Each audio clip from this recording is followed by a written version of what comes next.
شنو كناكلو بالضبط؟ هاد السؤال رجع بقوة بعد صدمة طنجة اليوم.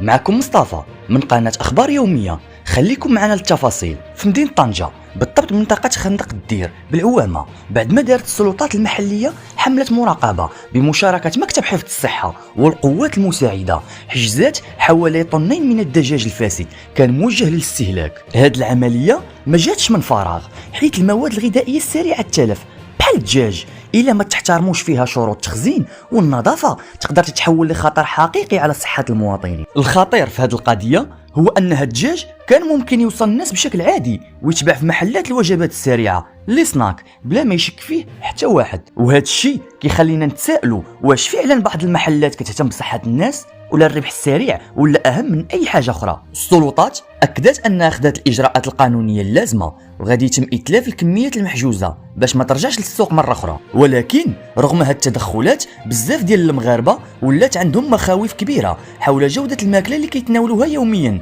خصوصا مع كثرة الأخبار اللي كتعلق مواد غذائية فاسدة أو غير مراقبة. بكل صراحة هاد النوع ديال الأخبار كيورينا أن المراقبة الصحية ماشي اختيار ولكن ضرورة حقيقية لحماية صحة المواطنين. ودابا السؤال ليكم، واش كتظنوا أن العقوبات والمراقبة الحالية كافية ولا خاص تكون قوانين أكثر صرامة ضد أي شخص كيغامر بصحة الناس؟ النقاش راه مفتوح للجميع، وما تنساوش تابعونا في أخبار يومية.